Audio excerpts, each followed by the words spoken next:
Yeah, what's your dude. social media and anything you want to share so that people can find you? And I'll post the links on the description. Okay. So I've just been building a small company, and it's like for stash box stuff. It's like goodies. You can put your, it comes with a pipe. It has This is a a rolling Christian tray. podcast, bro. We don't Huh? promote that. Okay, I This is a can't. Christian podcast. Oh, okay. I was like, what? What are you talking about? I we was don't like, we don't we don't promote the use of drugs on this podcast. Okay, so but I'm just kidding, bro. Go ahead.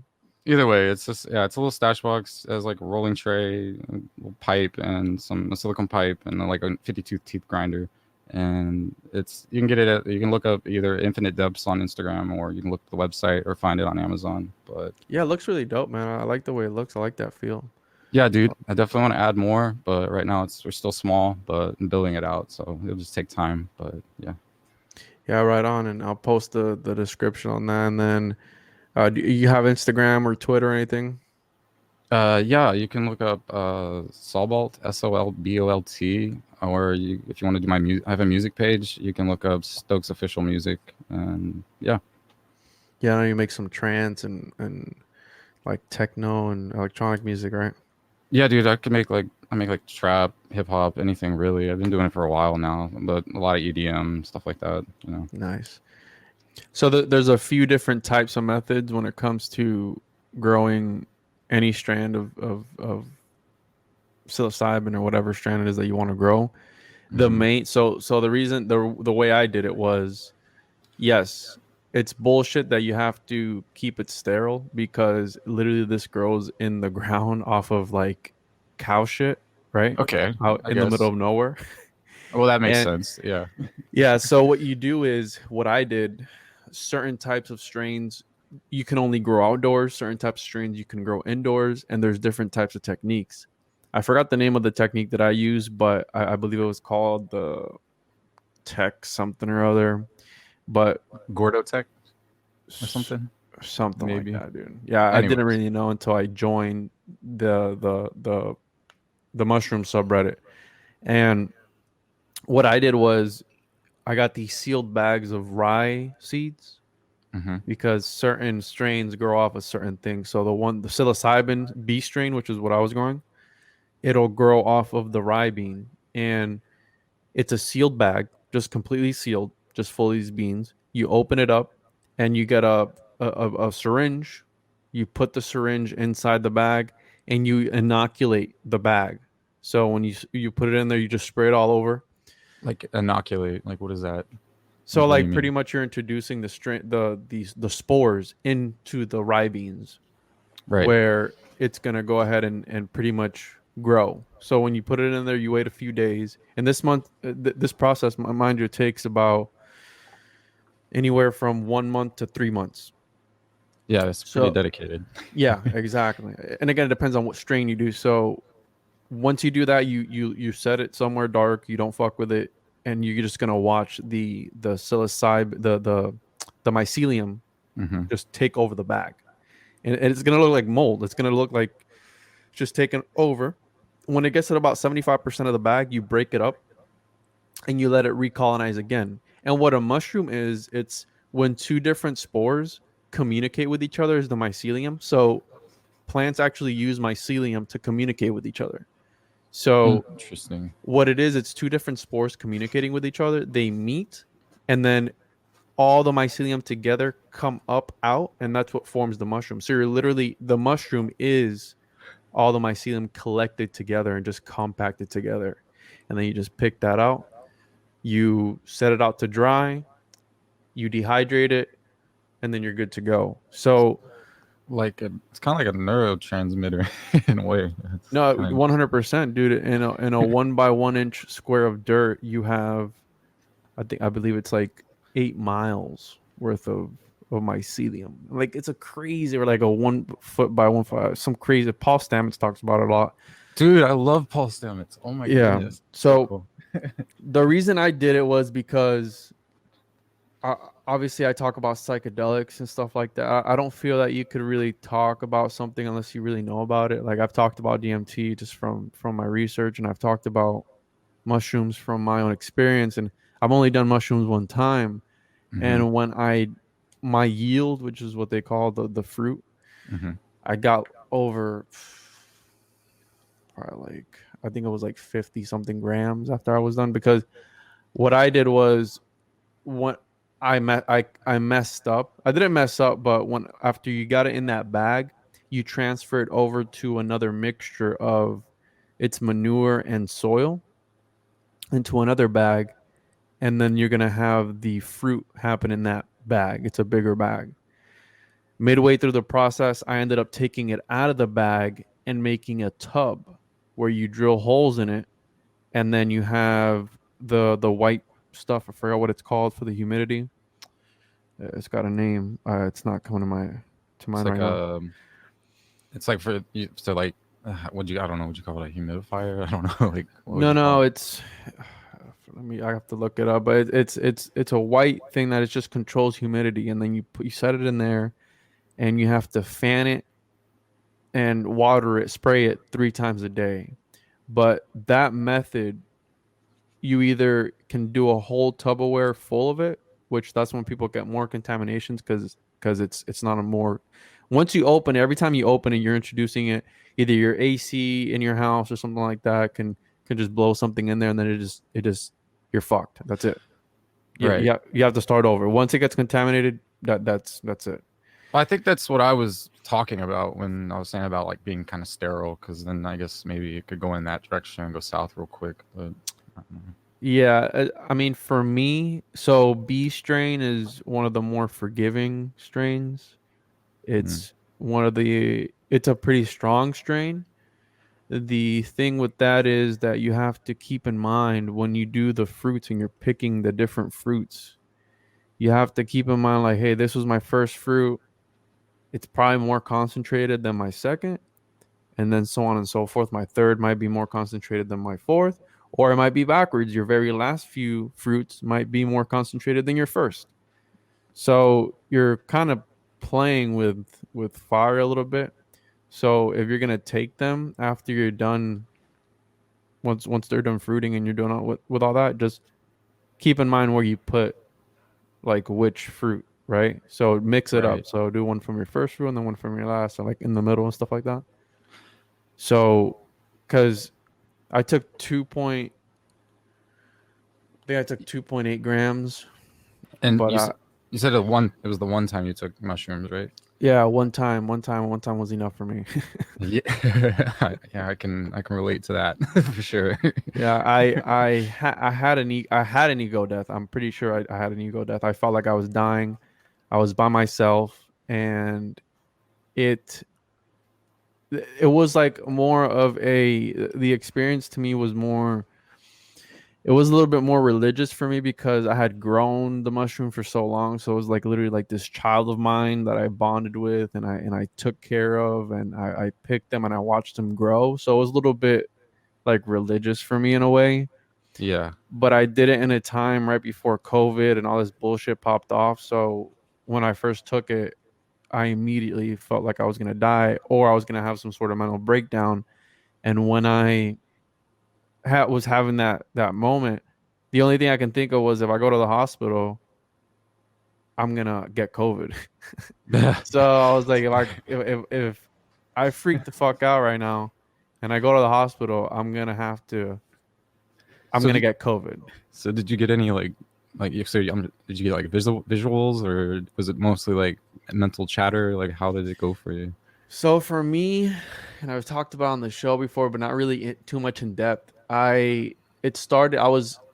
What happened was I messed up. I call it, when you trip with psilocybin or any sort of different psychedelic, you're tripping interdimensionally, and you're in another dimension. And when I first started, I was playing World of Warcraft with some friends of mine, Hmm. and we were just going at it, just running some dungeons, just having fun. And I just felt great. Felt like a heavy indica, right? Just super relaxed. I couldn't stop laughing. I was crying from how hard I was laughing. I was just having a good time. And then that's when once that when I was coming up, when that stopped, then the wall started to breathe. And when the wall started to breathe, that's when it went downhill from there. It took like a turn for the worse. So I turned off World of Warcraft because it was just so visually it was just too visually overwhelming. So I turned that off, and as soon as I switched my computer off, Mm-hmm. it felt like somebody had switched like this light, and it was like the worst anxiety that you could ever have. Like literally, I thought I was dying. I was like, I'm gonna die. I'm dying tonight. Like that's how it felt. I was like, holy shit. It's funny because it's when I've only really done mushrooms twice, but the first time I wasn't successful, but the second time I would call successful. But I was like also on my computer at the time, and I just remember being like thinking, this feels so foreign. I don't want to be on my computer anymore. I pick up my phone, like I don't want to touch my phone either. It feels too like I don't know, mechanical. I didn't know what it was, and so Well, I ended up walking away. the thing is, bro, that there's people I've talked to people about how the internet is like a portal to like another dimension, and essentially that's what it is. Really, it's like a modern day portal. And just takes you wherever the fuck you want to go, right? If you really want to get into the dark stuff and go into the dark web, which exists, you can do that. You can watch people get their fucking heads blown off. If you want to do that, if you're into that type of shit, you can watch funny videos. You can do whatever you want at just the click of a button. You can buy whatever you want at the click of a button. So essentially, it's like these stargates, right? It's the modern day stargate. That's why I call CERN the modern day Tower of Babel, because they're trying to go into other places that we really shouldn't be, right? Mm-hmm. And when you take these substances, what blows my mind is that you're literally in another dimension because you don't see those things normally. You wouldn't. And when I knew I fucked up when I looked down at my keyboard, dude, and my Uh-huh. keyboard was it was endless. Like my keyboard was just endless. It was just a bunch of like weird alien letters. I had a bunch of it was just endless, dude. My key, and I was like, whoa! Like I was on I was on See, Facebook Messenger with so my you like friend. got Like, the hieroglyphs going on over there. yeah, dude. As soon as I looked down, I was like, holy shit! And then I looked at my hands. I had like 6 fingers and shit. And I was like, oh fuck, man, I'm tripping my ass off. So I turned off the computer and I started trying to watch this documentary about Mars, Mm-hmm. and that was just fucking me up even more because it was like showing like the landscape of Mars, and it was just going on, and I could see the waves and shit. And I was like, oh, I gotta turn that off. So then I started watching. I tried watching various things. I turned on Joe Rogan with Brian Callen, and Brian Callen's face was the face of like this demon donkey, bro. That's the only way I could Jesus. explain it. Yeah, yeah. God, So man. Rogan had like black eyes. He looked like demonic. And then when it would go to Callen, he Mm-hmm. had like the face of a donkey, like real demonic looking, like almost like a Baphomet type of shit, like Huh. just fucking crazy looking. I turned that off and I was like, man, fuck, dude, I don't know what I'm gonna do now. I'm in my room.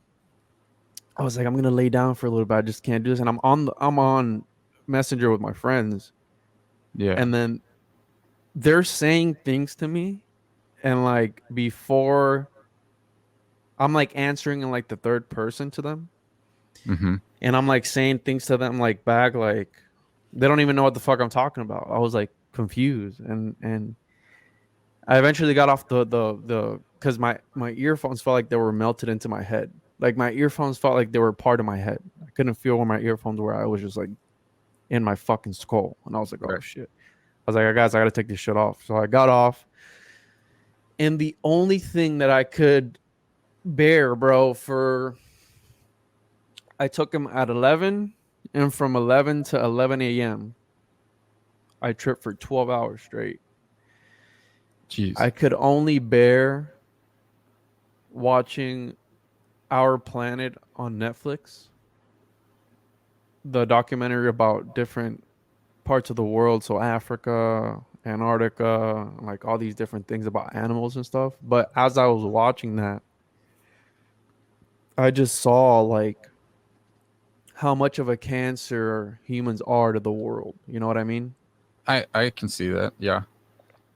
Like the one that really fucked me up was watching the elephant the I think it was the these walruses, the elephant seals, I think they're called elephant seals.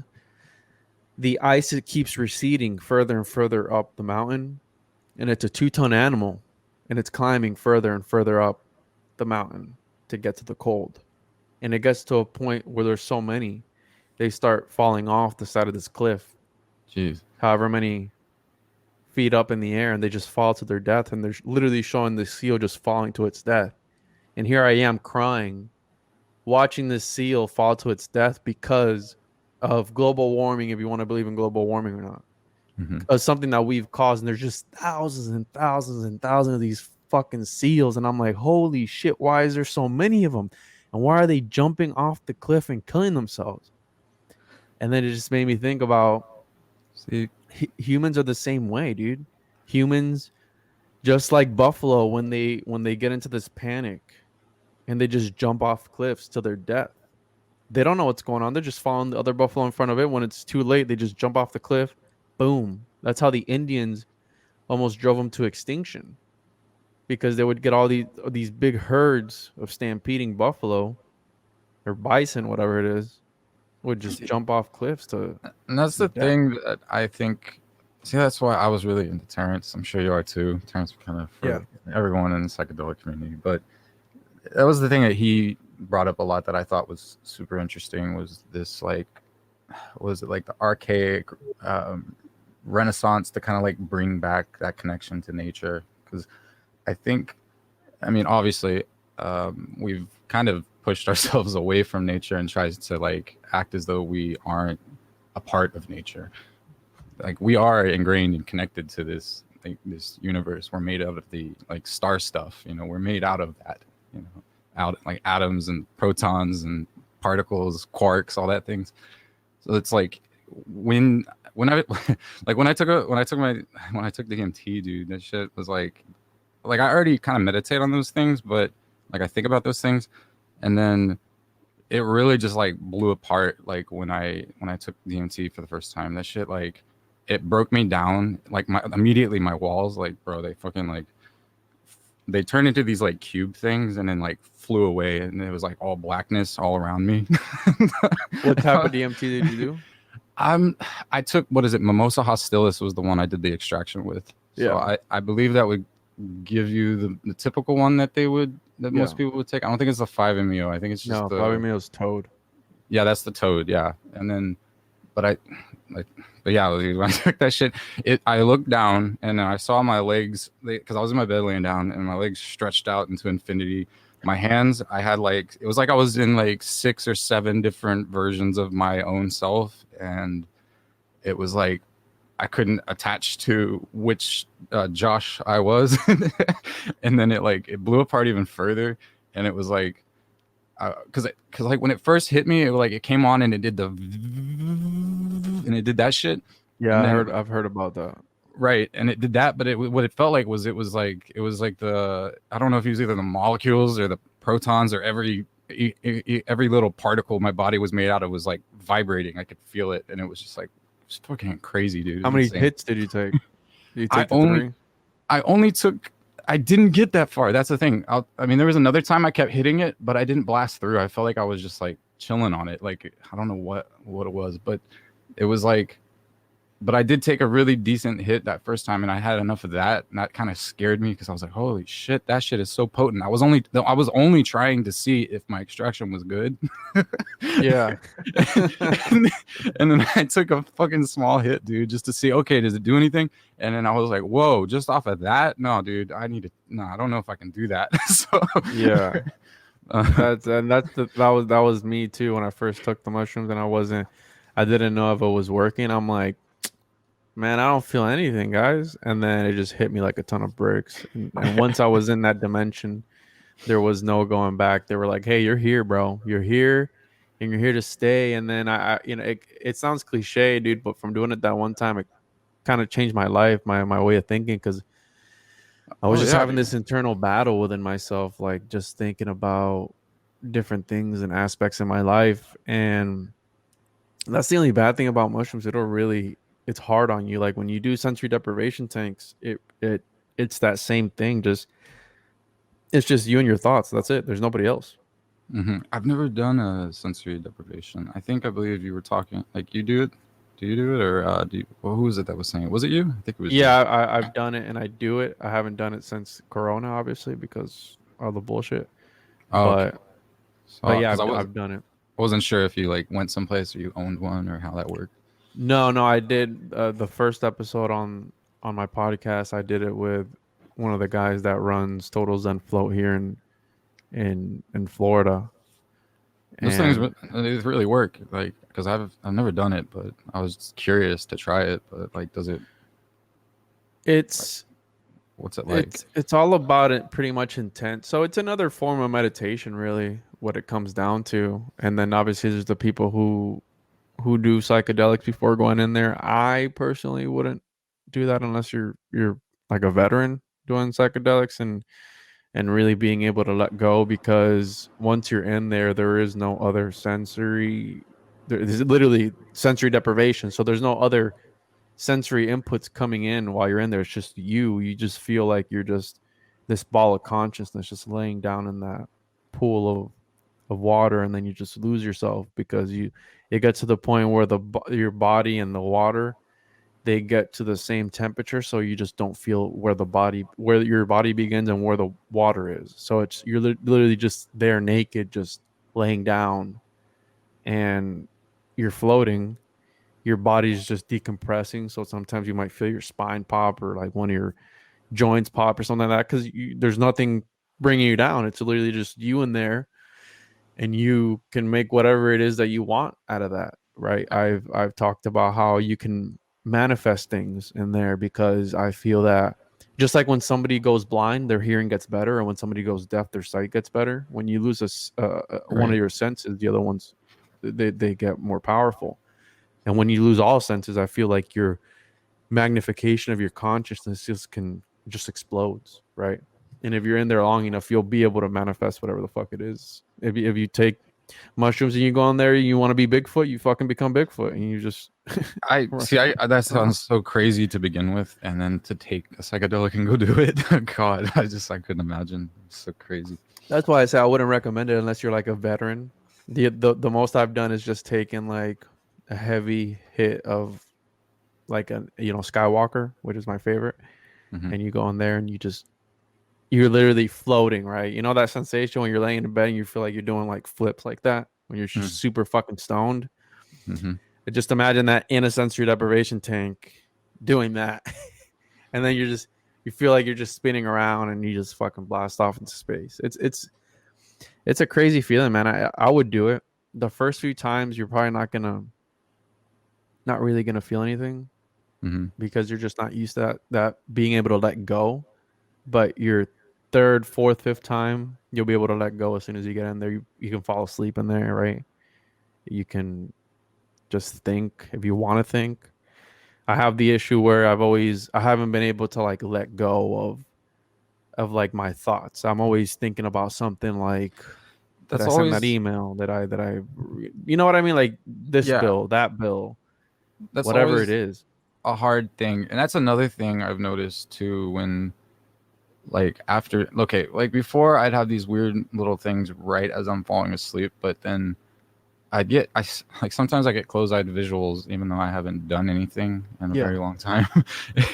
But like I'll have this like because I'll try to meditate on an idea when I'm going to sleep sometimes or laying there, and then I'll have these like I'll have that thing happen sometimes randomly out of nowhere, and if I'm like scared, it scares me sometimes because I'm like, should I go into that? And then like my body, I want to go into it when I afterwards, but then when it happens, I kind of end up fighting it, and then it's like, oh damn, that seemed like something was coming there. It was interesting, but Well, there's also astral projection too, which what you're talking about sounds like astral projection, where you can like lucid dreaming. right, A lot of uh, people describe it as that, as like this vibration, and you just have to keep with it. And if you think too much on it, it goes away. see, I was super skeptical of all that stuff for a long time, but yeah, I could see that because it does feel like an out of body kind of experience, like you're kind of leaving. It's interesting, very. Yeah, I've had sleep paralysis quite a few times throughout my life, more than I think people get it. I Hmm. haven't experienced the shadow people, how some people talk about it, Oh God. but I've experienced the sense of dread when it comes to the sleep paralysis aspect of it. I haven't had it in the past few months, but I've before that I was having it at least once or twice a month, where I would wake up and I'd still my body would still be asleep, and Yeah. I've done it. It's happened to me so many times. I'm able to knock myself out of it quickly. But Dude, when I I know exactly what first, you're talking about. yeah, when it first was starting to like happen to me, I couldn't get out fast enough, and I mean that has to do with a lot of things. That could be paranormal. That could be whatever the fuck. I mean, it's a lot of things, and yeah, it's just another sense of it's like another altered state, right? I mean, it's Yeah, I could agree. I've had it to where it'll feel like somebody's like standing next to my bed. I've had that before. That shit's really fucking crazy. And sometimes I'll end up like waking myself up and like saying, okay, like if there's any bad things around me, go away. Like I don't yeah. want you here, because I'm kind of skeptical of things, but at the same time, and that's kind of like what the whole, like I mentioned in our emails, was like chapel perilous, where it's kind of like you're stuck between whether is it spiritual or is there a logical explanation within a material reality. So it's like sometimes you get signs and you're like, was it a coincidence, or was that God, or was that the universe, or you know what I mean? Well, what's that one? The Occam's razor, right? Hmm. When it's just probably just whatever. I mean, I I feel 100%, and I'm not. I know people who have are into the occult, and by occult I don't mean like occult only means hidden. I mean Hmm. like I know. the ritual aspects of talking to spirits and shit like that. I don't mess with that because although I don't believe in a certain religion, as far as the labels that are here like Christianity, Hinduism, whatever, and I respect what people believe in, but we can't ignore the fact that there is this other realm, this other dimension. Even Plato, the reason Plato is one of my favorite people ever is because he came up with that idea. Neoplatonism was what sprouted what the Gnostics were all about, this source. But not only was he behind Neoplatonism and Platonism itself, but he's the one that came up with forms and how pretty much thoughts have people, people don't have thoughts. And it hinted at another dimension where in that dimension the perfect form of something exists in that Hmm. dimension.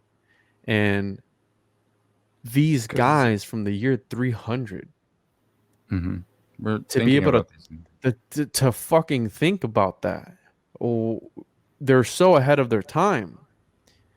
It blows my mind, and we even come back and reference them even till this day. Because it was so insightful. Yeah, for sure. You know what I mean? Like these guys were onto some shit. They were he hinted at the Like Plato's Plato's cave. Plato's yeah the exactly what I was gonna say, the allegory of the cave. Hmm. That's what all these fucking movies are about. The Matrix, the what's another movie? Westworld, which is one of my favorite shows now. Westworld was fucking all about this shit. It's Black these guys, Mirror. Black Mirror, all these things that they're talking about are like That, coming in that into shit fucks reality. me up. And I was talking to a friend of mine today.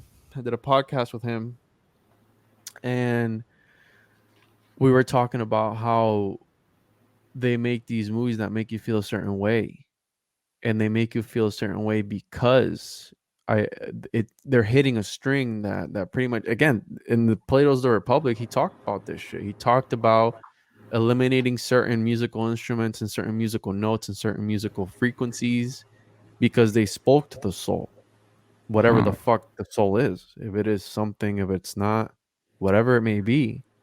He talked about that. He talked See, about eugenics too. You know what I mean? yeah, I didn't realize he talked about eugenics, but He did I mean, in the Republic. I guess it makes sense because it's something that will come up when you're talking about things like evolution and the human experience and traits and things like that. I guess it makes sense that someone would, yeah, eventually come to those ideas too. But The whole audio thing, like, have you seen like the what is that plate where they hit a vibration and then it makes shapes on this out of the sand or the salt they Yeah, put on cymatics. Yeah. cymatics? That stuff always interested me because I do know audio, so like you have like in a wave, it's like how you can have certain ones cancel each other out. I forget the term for it, but you have the crest and then I guess the bottom of a wave, and then when Hmm. you if you take an exact sine wave, which is just one pitch, say like 440 hertz or whatever, and then you take another and you put 440 hertz, and then if you slide them to be out of phase or in phase or out of phase, I think it's called, and then it'll literally cancel out the wave because it's the exact same amount of pressure on each other. Yeah. But I imagine that, and then like that's how you can get the binaural beats because you can like slide one a little bit out of sync than the other, and Oh. that's where they end up like boom, boom, boom, boom, and that's how that works. But your brain puts that together whenever you put like the sine wave in one ear and then the other, and then the Oh, is that brain. what they do with that? Because I listen to those at night. Yeah, dude, that's how they make them. It's I can make them. I've made it before, experimented with it. This shit's fun, but it's like yeah, it's just you take a pitch and then you change one just slightly, and that's where the waving comes Wow, from. shit. Yeah, dude. And but I love that idea because you can expand it because it's like, well, when you get down into like what everything is made out of, that's like essentially what's happening on a like more than you could comprehend. I think, right? Because what is it that they say in like physics and stuff is that like what everything's vibrating, right? It's Yeah, like a way away everything from. is we're more empty space than we are actual space because if you add up all the empty space between our atoms, it equals more than the actual atoms in our body. So essentially, we're nothing. Essentially, we're just empty space. And when you're looking at somebody, and that's real deep to think about, right? It's like you are nothing. Holy shit, right? like, like what the fuck? Like, okay, dude, like you're going off the deep end, but that's essentially what it is. When you look at somebody, when you look at something, you're not ever seeing it for what it is. You're seeing it for what it was. Because by the time you look at it, the photons reflect back that light. It goes back into your eye, into your retina, gets processed by the back of the brain. The smallest amount of time has already passed. So essentially, you're never seeing me for what I am at the same exact moment. You're seeing me for what I was. I love Because I love that shit, man. so you know what I mean. Like you, when you start to think about things like that, and one of the things that I think about, what you're talking about, everything is frequencies and that movie, The Matrix, when Neo asks Morpheus what is real, and he tells you, well, what is real? Is it just right impulses and frequencies? The fucking Yeah, quote. yes. It's just electrical signals and Yeah, yeah, all that. the one of the main, aside from all the bullshit that we all the conspiracy theories and stuff that we talk about and think about, one of the main ones that really I like, that I've always had a sweet spot for, is the electric universe theory. Tell me about it. The electric universe theory pretty much says that everything in the universe, you know how they talk about, we can't figure out what antimatter is, what dark matter is, Hmm. what dark energy, it makes up 85% of our world, but we just don't know what it is. It just Yeah. takes all that and just throws it out the window. It's everything in the universe is accredited to electricity.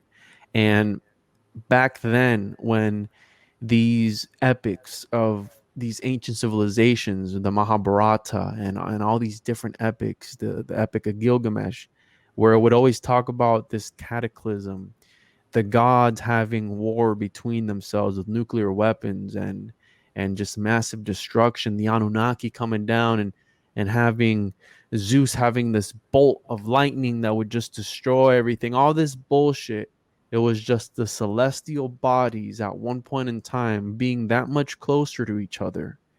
And there was a need for a narrative fallacy of people wanting to describe what they were seeing. So the winged disc of Ra, it goes back to the ancient Mesopotamia, where this Mhm. winged disc, that was when Saturn was closer to the earth, closer to the world. And these celestial bodies being in close proximity to each other would let off these charges of electricity that would just fucking destroy everything. So if you're Jeez. doing these rituals to please your god and you're still getting fucking hails of lightning, you're like, holy shit, my god is angry at me, right?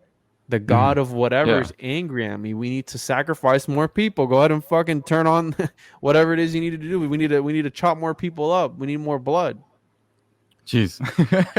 because the planets were closer to each other. We can't deny the fact that electricity is a real thing in the atmosphere. The aurora borealis.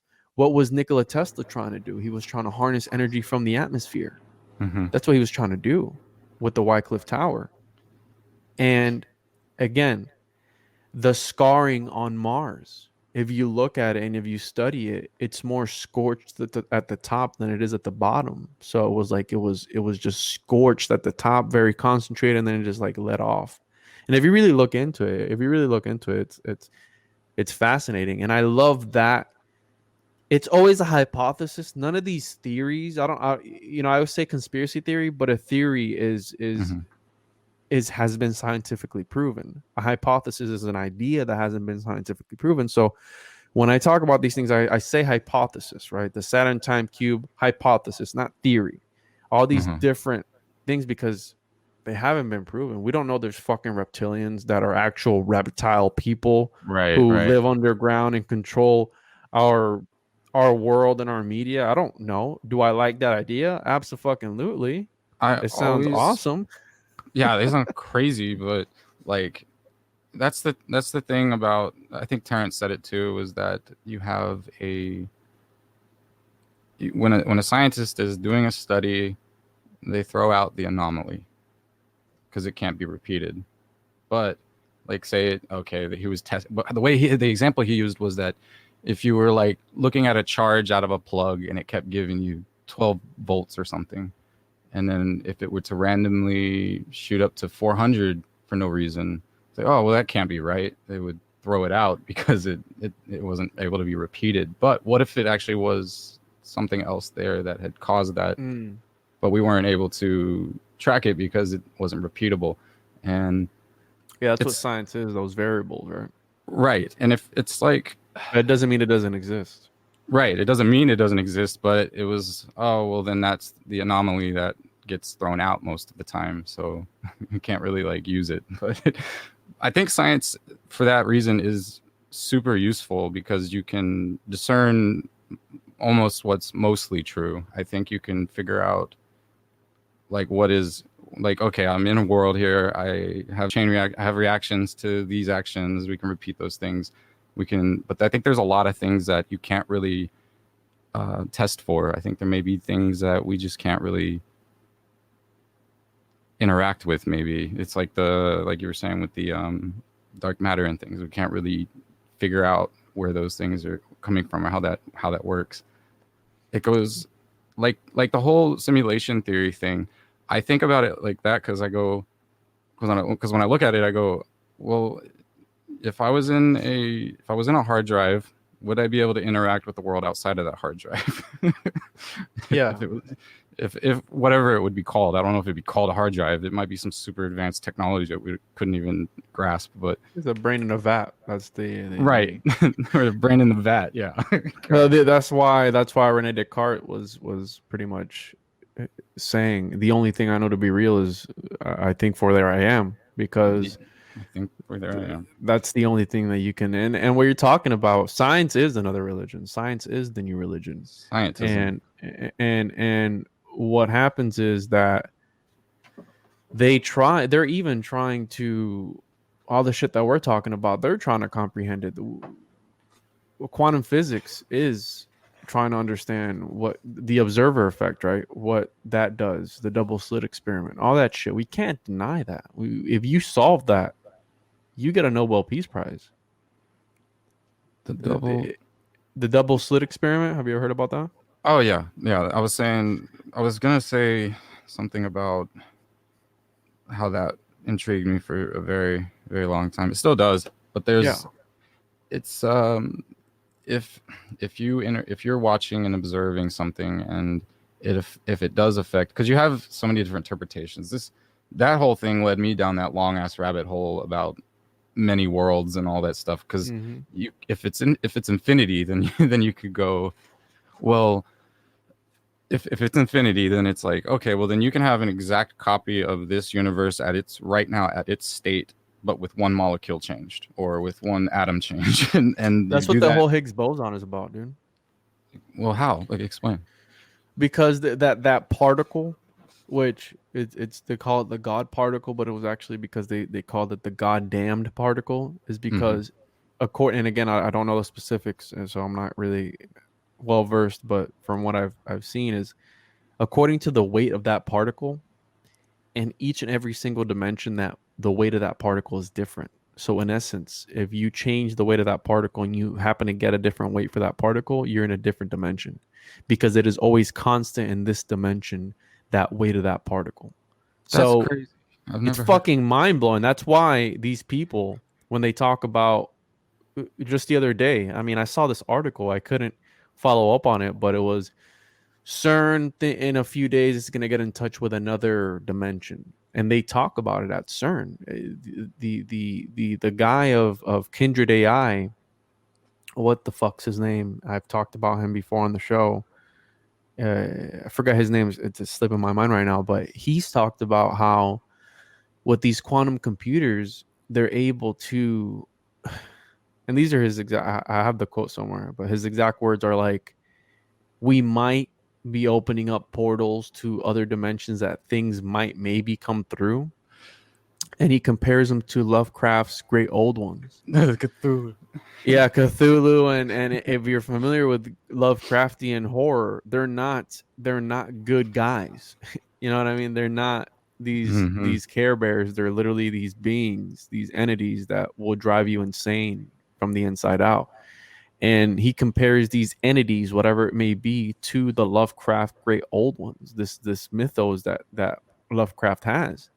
And this fucking guy is saying that in front of these people, trying to recruit people into the organization. And I go, he's not kidding. He's literally being dead fucking serious, and people are laughing at him. They go, oh man. And it's like, yeah, so do you guys want to join my company? So it's like we're playing with something that we're like monkeys with a chainsaw. We don't really know. We get it. We could accidentally fucking pull the wire and start it. But I don't understand how it works. It's like that's the scene in the Space Odyssey where the monkey discovers that he can use the bone as a weapon, or the stick, whatever it was, and he uses it to beat the other monkey to death. And that's what it is. Because essentially, once we're able to tap into that, which I feel we shouldn't, that's why I call it the modern day Tower of Babel, because he literally says, when you're in front of this computer, the processor is cooled to this crazy amount below zero from the qubits and everything that's going on inside there, that are just stuff, that are, yeah, it's fucking fascinating. That's just working so quickly that the CPU sounds like a heartbeat. Boom, boom, boom, boom, yeah, boom, boom. Oh, and he says that when you're standing in front of this big black cube, which is what it is, he says you're at the altar to an alien god. Jeez, that's what this fucking guy was talking about. It's insane, man. Because we find his name too. It's I freaking I knew the name of it. His name is Jesus. So Kindred AI was bought actually November 2nd this month for 262 million by this other group, by some other fucking reptilians. Jesus. Yeah, wow. Dude. See, when I got into the thoughts about reptilians, sometimes I wondered if maybe I was... Geordie Rose is the guy's name too. What was his name? Geordie Rose. You can Geordie Rose on YouTube and find all those videos I'm talking about. I've done episodes on him before. That's the guy that talks about. He's like, yeah, you know, he talked about the Mandela effect Oh, the as Mandela well. effect. They hinted at the Mandela effect that they were responsible for it, and he's just kidding. He says not demons. They're not evil, but they're more like Lovecraft's great old ones. And he says that they're not going to care about you. They're just going to be like how you care about an ant is the same way that they're going to care about you. They don't give a fuck about you. Right. That's the see, and that's why whenever okay, so like that's another thing that happened when I was on like when I did the DMT and that shit happened, and it's like I was just consciousness at a certain point, and I remember thinking, wow, I really want to like I was like so scared because I was like I got kind of scared because I was thinking, well, how do I go back? Like, can I go back? And it was more like I had infinitely been in this place, not Earth or whatever, in that place in the DMT space, whatever that was. It was like I had infinitely been there, and that I could have just recreated this world at any moment and went back to it. But I was like, well, what if I don't remember how everything was there? Like, how would I put it back together? Like, I don't remember exactly how tall I was or exactly who was there, and you know what I mean. And it was just like Yeah.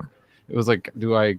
Because it brings that question of is it like me? Is it consciousness, of course, creating reality? So then that's when whenever you think about it from that perspective, I always thought maybe that those other dimensions or other worlds and or those ideas like entities or maybe even reptilians were something that you might be locking into and connecting to or like bringing or into existence or speaking into existence or something.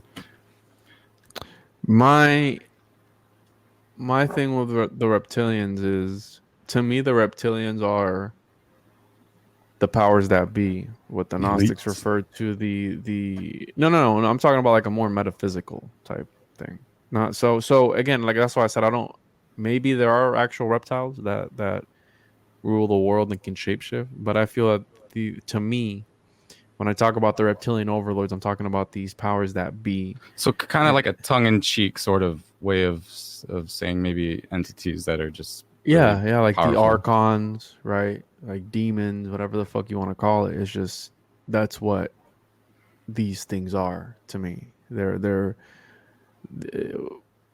these powers in the background that, yeah, I feel like my buddy was telling me today. He feels like there's higher frequency and lower frequency entities, and some feed off of one another because it always feels like we go through these cycles. And David Icke's talked about this shit a bunch. He's talked about how they feed off the negative energy and they present a problem.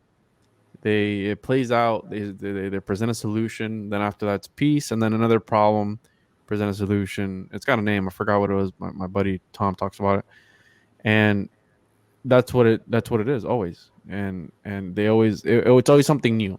Like right now, it's coronavirus. Next, you know what I mean. The, It's race wars. last After time it that, was 9/11. You know, last time it was yeah. It seems like a cycle that you can kind of see if you're paying attention to it for sure.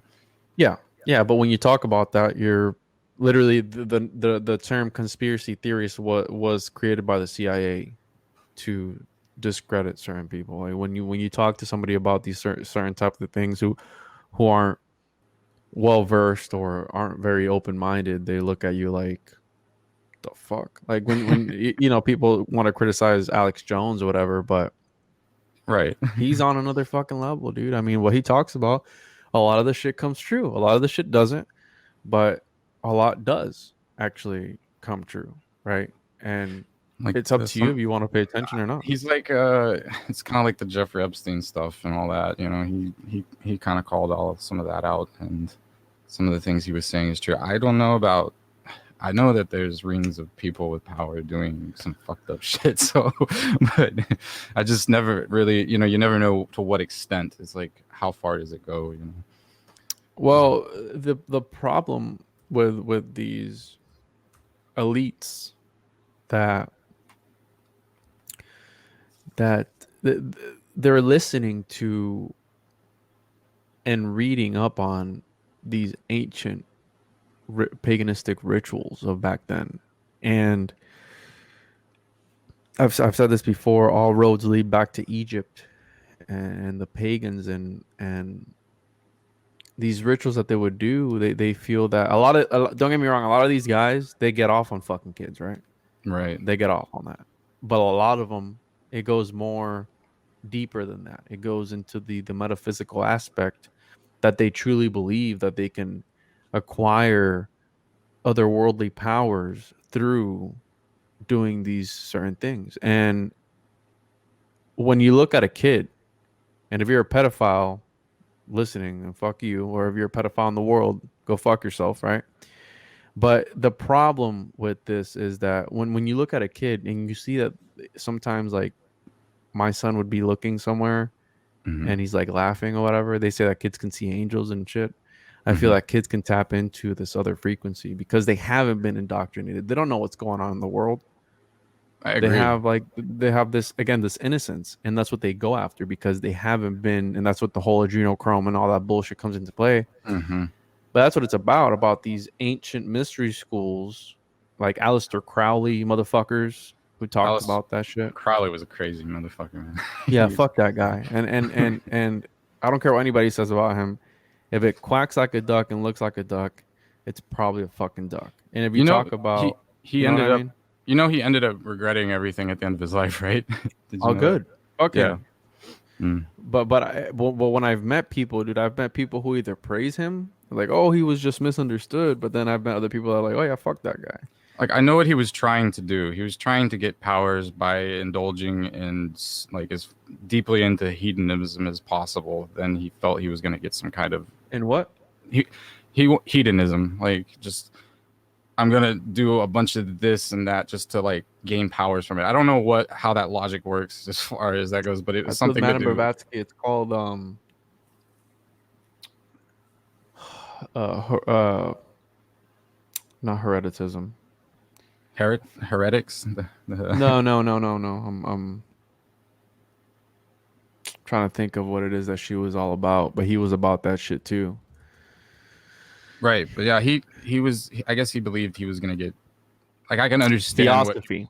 theosophy. Okay, Yeah. yeah, I think. I was interested in him for a while. Like I don't know. I don't really support the things he was doing, Yeah. but I thought it was like an interesting thing to think. Wow, so at least he went through and did those things because then it's like other people might look at that and go, okay, we shouldn't do that. So because Yeah. he even came back at the end of his life and was like, yeah, I regret all the things I did. I wish I had like been with my kids more. He said that I believe so. Yeah, he wished that he had been with his son or something like that. Yeah, instead of fucking dudes in the ass somewhere. right. Yeah, And that's what he was fucking doing. animals and all that weird shit, Yeah. thinking that he was gonna get powers. Well, that's what it comes down to, bro. It's the eye of Horus. It's the asshole. That's what it all comes down to because that's why like all these obelisks and stuff around the world, it's just and I did an episode with my buddy Chris from the Mensa podcast about this. We called it cock cults because it's it's the cock of Horus, where that when he got chopped up by his brother Set, Hmm. they found all the pieces except for his cock. So the obelisk is symbolizing that the phallic, right? The phallic symbol is symbolizing that and pretty much impregnating the world with whatever fucking shit that you want to believe in, right? That, but it all comes down to what you're saying, like sex magic and stuff like that, using what they say the energy of like the orgasm to manifest things, which Hmm. it's I can see where that would be a very powerful thing because I mean when you're orgasming, I mean you know what I mean. It's like this all this collective energy, and if you use that with an intent, I could Right. see where you would be able to Maybe. accomplish whatever it is that you want to do. You know what I Yeah, mean? you could like manifest something. Yeah, I see. I can see it. I understand. And I think what they call this the left hand path because you're manipulating the because like you have the I guess which would be like white magic, which would be Mm-hmm. like where you're using it in the way like the universe intended. So like it's kind of like what we were talking about with the vibrations and stuff. I always Mm-hmm. thought that magic was like related to those things. So like you take like certain symbols mean certain things and have certain power, but when you start manipulating those things for like your own personal gain and the way you want them to work, then that is where it became black magic, and it was the left hand Mm. path. But Yeah. there's a book, I can't think of the name. I want to read it again, but if I think of it, I'll bring it up to you later. But Well, because he was what Aleister Crowley was doing. I forget the guy's name. It was like this magician. He's got a weird name. He was following like rituals, and one of the crazy like I like when conspiracies when they link together. And he had this house over by Loch Ness where, according to this old magician's rituals, you had to buy a certain house for a certain amount of time. It had to be facing a certain way. You had to do certain things for like I think it was like 2 years or some shit like that. Some crazy amount of time where you had to do this ritual. Mhm. And he was doing that. And apparently, I mean, there's a whole rabbit hole. Apparently, he ended up. I don't think he was successful with that ritual, but if you go and look at it, there's a lot of weird shit that goes around the Loch Ness over there, right? Like the Loch Ness monster and shit. So who the fuck knows if he summoned these things? They talk about the Babylon holding ritual that he did with Jack Parsons from what, JPL, which what was is that? the Babylon holding ritual. Yeah. So what he was doing it was so Jack Parsons is the father of modern day propulsions, and JBL Laboratories operates in NASA, and it's a very big company. But the guy was again into a cult. He was a cuck, pretty much. Hmm. He let Aleister Crowley fuck his wife or some shit like that, and I think they were having sex with each other, and they were doing these rituals. They were trying to summon the harlot in Revelations, right? So the harlot, and Mhm. apparently, and this was back in 1948, 1947, I believe, where they ended up doing this long ritual and just a bunch of sex magic, and they were trying to impregnate this lady, and supposedly they weren't successful, but apparently they did manage to, according to them, they weren't successful. Like they're like, oh, we couldn't do it, Mhm. but they ended up actually birthing the star child is what they called it. A lot of people say that that star child, if you look at the timelines and stuff, is Hillary Clinton. Uh-huh. So they talk about Hillary Clinton being like the antichrist and stuff, but they ended up summoning the Scarlet. And if you really look in that time in the world was when Roswell, is it Roswell, the crash, the UFO crash, is that the name of it, right? Is in the 50s, yeah. Yeah, it was around that same time. So what if they were actually opening up portals for these other entities to come through or not? But it just makes me think about these rituals that people do because what I mentioned at the beginning of the podcast, technology, the guy Charles Babbage, the guy that created the father of modern day computers, his whole reasoning behind making a computer was to be able to summon God. He wanted to summon God or Satan through technology. So that's why there's a correlation between all these movies that you see where the AI takes over, where it grows a consciousness and it just takes over. There's a meaning behind all of that. Have you heard of And Roku's Basilisk? no, it sounds familiar, but I've never heard about it. Um, it's like a thought experiment, and it was like done to. I don't know how to put it into words, but if you watch it, I can explain it much better than I can. But in a sense, it has to do with AI like that. That is basically either like we're in a simulation, or it's it's the AI that is like the consciousness above, and it's trying to come into creation, like so it will do things and it'll manipulate people to push them in the direction to have itself be created.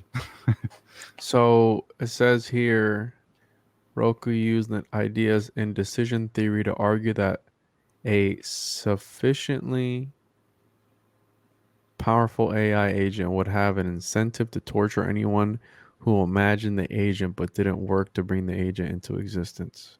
Yeah, Roku's Basilisk. That shit was very fascinating. What the fuck? Well, I mean, a lot of people say like, "Oh, the AI can't take over because if it doesn't know evil, then it can't do evil." But then, Well, think about it like, okay, like maybe because like when that thing, if that thing is true or whatever, so then it's like now that it wants to be created in this world, then now it's going to affect everyone or my life, and it's going to try to affect this world in a way so that it causes its creation to come about.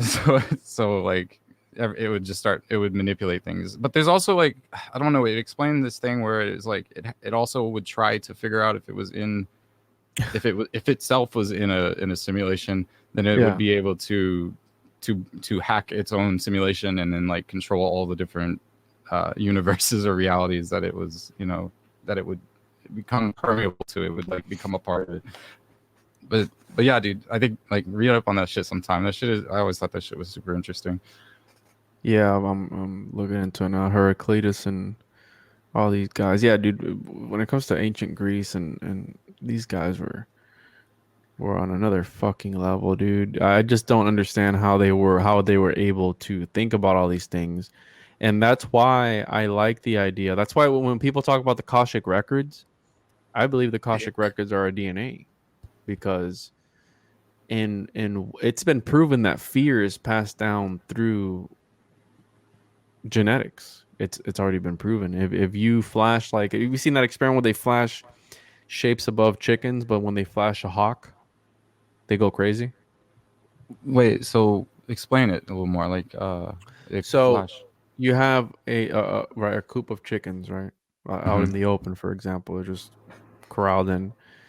There was these scientists that would flash different shapes above them, right? Like if it was eclipsing the sun, it would Okay. be like a square or like a circle or a triangle, and the chickens would be fine. As soon Mm-hmm. as you flash an eagle, the shape of an eagle, the fucking chickens would go crazy Oh wow. because fear is one of those emotions, right? Like what Lovecraft said, the oldest, the oldest, it's paraphrased, the oldest emotion is fear, and the greatest fear is the fear of the unknown, right? Mm-hmm. Fear is passed down through generations. That's why when they talk about all these the chupacabra and Bigfoot and all these boogeymen and all this bullshit, there's always a little bit, a little salt, a little kernel of truth in those stories. Even if it was a story to get a kid to go to bed, Mm-hmm. right? However long ago, I feel that it's got some credibility to it. Like the Wendigo, the Skinwalker, all these fucking things. Maybe it's all the same thing, just named differently.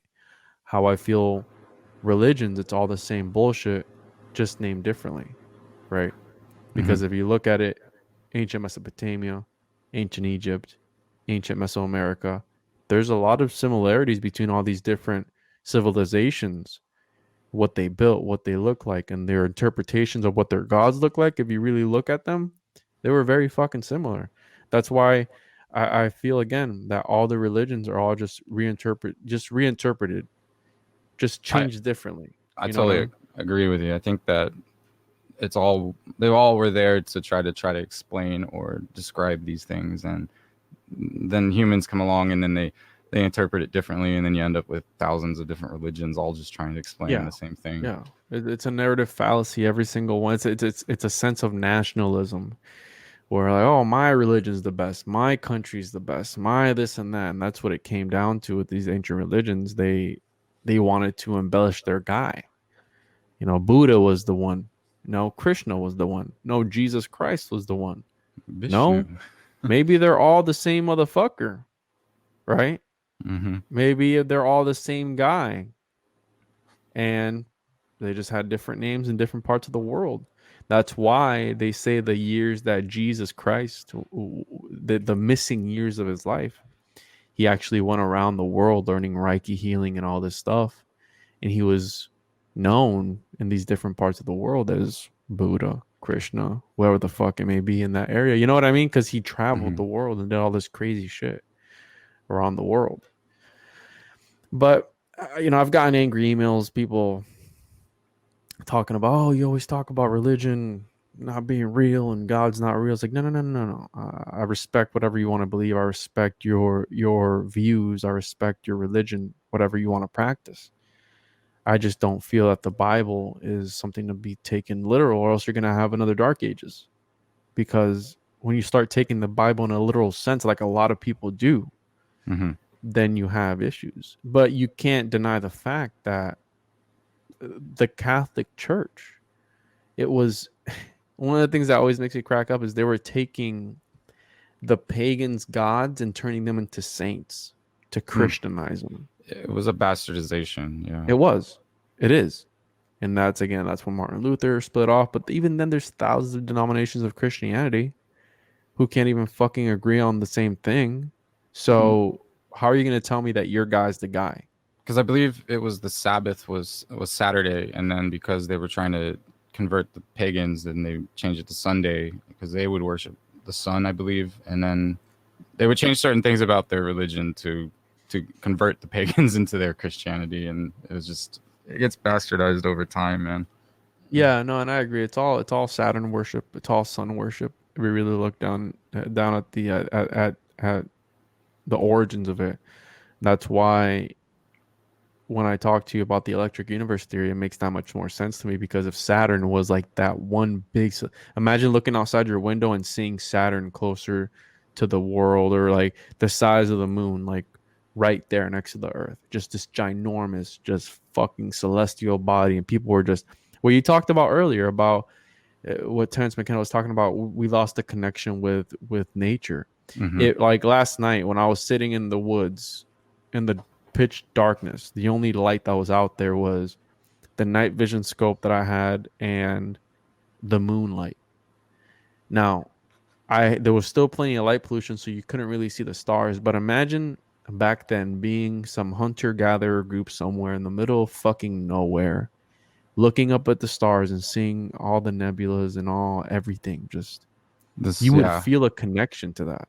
you You would believe you're feel, like there's the gods in the skies, and yeah, yeah, right. You would feel a connection, right? That's what Eric von Daniken when he talks about the chariot of the gods. Maybe it was a fucking meteor or some shit, or maybe it was right. These people, these narrative fallacies that they come up with is like, no, it was a god on a chariot pulled by horses that were made of fire.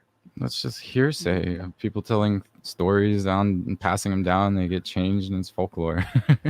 Maybe fucking Blee. Maybe it was an Anunnaki in some spaceship of some sort that was flying through the sky. Who the fuck knows, right? Like that's why. But I like to keep my mind open to these sort of things because at this point in time, I believe anything is possible. Anything is possible when it comes to this sort of thing. For sure, most definitely.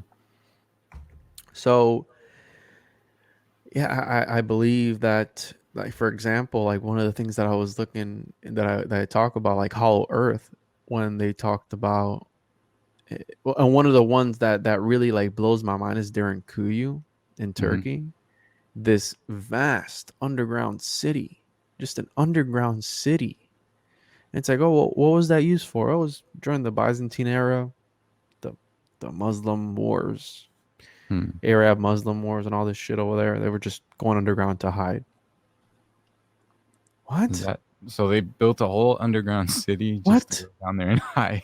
Just to fucking hide? Get the fuck out of here. There's no way. That's older than that. There's got to be more. You know what I mean? Like holy Hmm. shit. But again, this is what do they tell you that the pyramids are for at Well, they school? Oh, do they the were same just thing with the pyramids. Yeah, man. tombs. They were Like just tombs. when they found that hole in the back of the Sphinx, like, wait, there's a hole in the Sphinx, but none of these archaeologists would talk about it. God. Yeah, I've heard about that. I've so my buddy Luke, he does tours in Egypt and he's been there a bunch of times. And the shit that they hide because it goes against the narrative. They talk about Egypt only being 4,000, 5,000 years old. Uh-huh. There's no fucking way, dude. There's no way. And me, I think that Like Graham have, Hancock. Graham. yeah, Graham Hancock. Yeah, have you ever heard of the Tartaria conspiracy theory? I I maybe brief me up on it. Like, what? So it's got to do. I believe it's got to do with me personally. I believe it's got to do with Egypt because the Egyptians didn't build the pyramids. I don't think. I think they found them, and the Egyptians were notorious for taking down things and branding them theirs, like taking down certain. If a statue had the name of whatever King Tutu, whatever the fuck his name was, Mm-hmm. and you were King whatever the fuck, you would take that name They away and would you would put your name. And basically like propagandize it. yeah, here I Give them, am. This is mine. I built it for myself. Boom. Right. even though That's what it it was was. there already. Yeah. Yeah, exactly. It was already there. So I feel that they found the pyramids. They found the pyramids of this civilization X, this advanced civilization before that had already this crazy technology, and it's hinting at this. If you want to call it what Aristotle and Plato called it, the Atlanteans. He talked about Atlantis, about this place where they were just highly technologically advanced, whatever the fuck it may be. But that's what people say. Aliens built the pyramids. Maybe aliens did build the pyramids. Maybe not. But these guys, they found this stuff there. I believe that they found the stuff there in Egypt. They didn't build that. I don't think they even understood how the fuck that technology worked. Mm-hmm. And Tartaria is again this ancient empire that had what they call antiquitech. So through the use of cymatics, through the use of the atmosphere, through etheric energy, they were able to do whatever. And that's why I feel Nikola Tesla had Tartarian knowledge of being able to harness energy from the atmosphere. And that's why he was taken out. He was taken out. But he was a very eccentric character. He was in love with a pigeon. He was talking to aliens. Oh He yeah, was yeah. way ahead of his time. But right after he had gotten, or before he had gotten done building the Wycliffe Tower, he was defunded by who? By J.P. Morgan. Mm-hmm. If you really look into again, if you really look into that, like this is why people, when you talk to them about the government, about the elections being rigged, about anything, oh no, that can't be true. Well, those are the same people that want you to believe that Jeffrey Epstein killed himself. Yeah, yeah, exactly. The same Bullshit. powers that be were around when Abraham Lincoln was assassinated. The Is it? Republicans, the Democrats, whatever the fuck it may be, whoever it may be, the Rothschilds were around, Is it really JFK. that far out to think that to conceive that it's like not something as a possibility? Yeah. But it goes, I believe it's way before even that, even before all that bullshit. I believe it goes, again, this is what we get into the whole reptilian bloodline and ancient bloodline, the 13 families and all that bullshit. Mm-hmm. Because it goes back to that, dude. It goes back. What was that little girl that did that one experiment where she was able to relate all of the United States presidents? That they had Um, one common ancestor, dude. It all traced back to this lineage. Because remember, when you're a man, yeah, and this is why I feel we haven't had a woman president, because the Y chromosome, it can be traced down generations. You know, the same Y chromosome through all the males can be traced down through to the very first whoever the fuck it was, and they all had a similar. They all connected back to a similar ancestor. I forgot the guy's name, but it's some fucking guy way back when. So Jeez. that's why I feel like when it comes to politics, it's all live action role playing. It's all RPG. It's all there's playing a game, and these people are selected to be in Mm-hmm. that position. They're all selected, and certain people, they're scapegoats. They're scapegoats. Some people, Abraham Lincoln was killed, JFK was killed, some other ones were killed, But then the and question rises: is it a metaphysical, or is that elite billionaires, or something else that we can't explain? I believe it's got to do with I believe it's power as far as being in the world. You have to have power, and I do believe there's a metaphysical aspect to it. But I think about this shit all the time.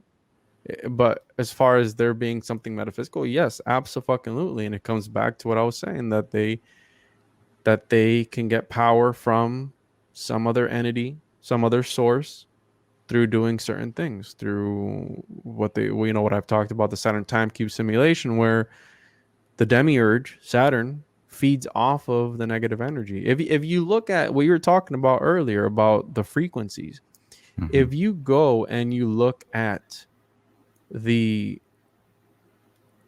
frequency coming off of Saturn, it sounds fucking horrible. Every planet has its own Pitch. Yeah. frequency. And if you look at Saturn, and I think the other one was like Mercury or Venus, some shit like that, it sounds fucking horrendous. The one from Saturn sounds like people screaming. Jeez. I think I've heard that. Yeah, that shit is pretty freaking creepy. Yeah, it's creepy as fuck. So who knows if, again, that frequency that Saturn is giving off is what's causing like everybody to go crazy.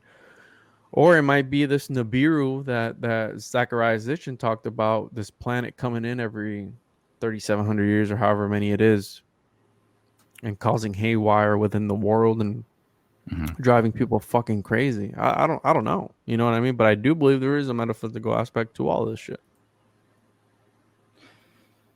So, so when it comes down to, okay, well, you got Nibiru, but do you think, do you think that, like, outside of this metaphysical thing, do you think that there's like other entities that have like maybe come to here and maybe did something like the pyramids, or do you think that they're here and they interact with us right now and we just can't see it? Like, how does that, what does that mean to you? Like, what do you think?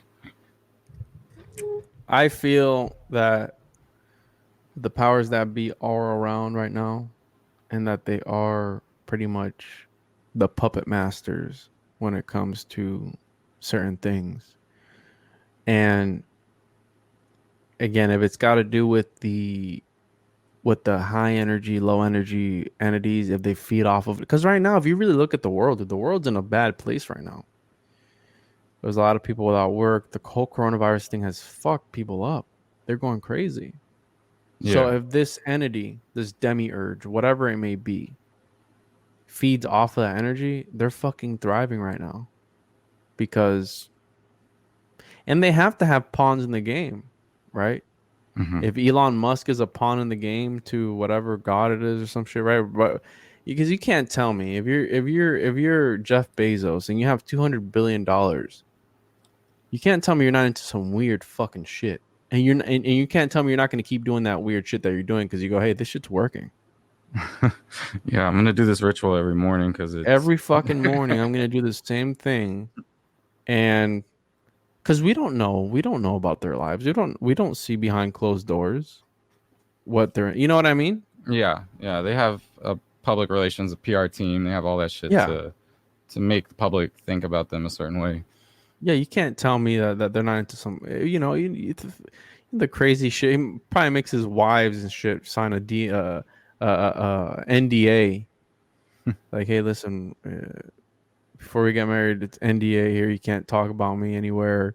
They control the media. They all control the media. So whatever you see, Jeff Bezos owns the Washington Post. Uh-huh. They're talking about buying. I think it's either CNN or this other news outlet, Fox I or know some that shit.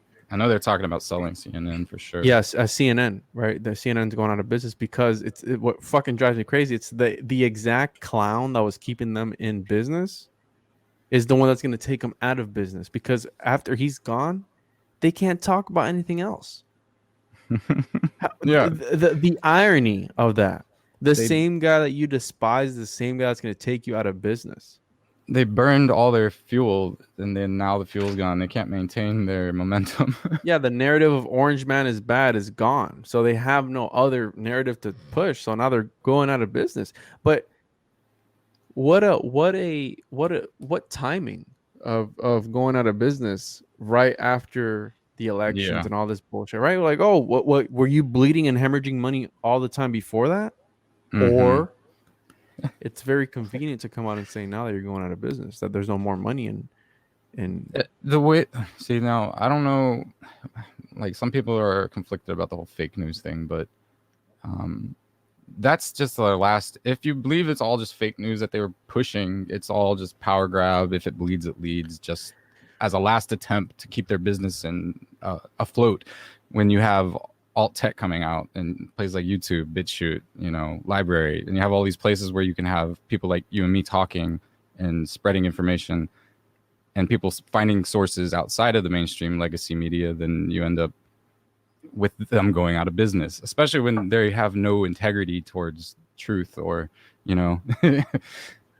Well, one of the guys that I really admire a lot and I listen to every single day is Tim Pool. And Dude. by watching him, I've been able to see that the media lies, bro. The media lies 100 fucking percent. And I'm not talking about left, right, Republican, Democrat. I don't care Mm-hmm. what it is. At the end of the day, they both lie. So this Mm-hmm. is why I say it's live action role playing, and all roads lead back to Egypt, bro. Because what's happening right now is people worship these political figures. They worship these people. There are gods incarnated to them. They're waving flags. They're going around. They're crying when the one loses. They're fucking just again. It's all about energy because all these parades and all these marches and shit. It's all about energy. So they're all pushing. That's the whole thing with a congregation at a church. When you have a collective group of people with this collective consciousness, right? If you have enough people who believe the sky is orange, it's going to turn orange because, again, it all comes back to this energy, this intent. And I feel that nowadays they're just worshiping these people, literally. And that's what they did back then in ancient Egypt. Even before that, these ancient civilizations, they saw their rulers as literal gods reincarnated. They were literally gods on earth. And that's what people view these politicians as, man. Right? That's why I feel like regardless of the fact, whatever, I mean, Plato was onto some shit when he was talking about philosopher kings. I'm 100% on board with that shit. Philosopher kings, their only job, zero interest in the job except running society. You don't Mm. get paid. You can't have a family. You can't have money. You're selected to run society. That's it. Mm. Because what's that one saying? Money corrupts all or some shit like that? Right. You can't tell me, dude. You can't tell me these guys aren't pulling strings behind closed doors. Hey, if you Oh, of donate to course. my charity. That's the thing is, oh well, I'm gonna make a company that's gonna see. I like the free market and all that stuff, but I think there should be some limitations because you should like, well, if I'm gonna make billions of dollars if I can just dump this chemical into this lake over here, and Yeah. there's a policy that's keeping me, there's an ordinance Yeah. that's keeping me from doing it. So I'm gonna lobby and push this politician in because I know he'll change that policy so I can make money, and that's capitalism. Yeah. It's not free market. It's manipulation, and it's disgusting. I do Yeah. not support that Yeah. shit. Yeah, I'm on board with that. I believe there's got to be reform, man. There's got to be reform when it comes to politics and when it comes to everything. Because it's like how you say, they manipulate they know the system. They created the system. They play it. And they play it very well. And they're able to manipulate it 100%, and they're able to do these things that they're able to do and put the right, again, put the right pawns in play while they play their game to be able to benefit from whatever it is, either it be money or because another thing I think about is like Okay, simulacra. but then this Okay. goes back to like Roku's Basilisk. So is that maybe possibly why something like that would be manipulating this world to put people in the right place to create something like that? Yeah, I mean, if you look at within a system, there's always going to be chaos. If you look at the second law of thermodynamics, there can never be equilibrium within a system. There's always going to be chaos. So what you're talking about, and I'm not familiar with Roku's, uh, I have to Basilisk. look into that, but it's got to do with like the demiurge controlling things, right? If that's what I'm understanding it to be, this power that be or whatever it is. It But may just have another name for yeah, something similar. Yeah. yeah. But that idea, you know what I mean? That idea But in this of situation, it was like an artificial intelligence. yeah. But at a certain point, once if artificial intelligence eventually becomes smart enough, then could you even discern the difference or see a No, difference? Is it no. conscious eventually? Is it more conscious than, you know? Well, I mean, isn't that what Elon Musk is trying to do? I mean, they're trying to Did you they're see the GPT-3 thing, dude? what is that? It's the new OpenAI.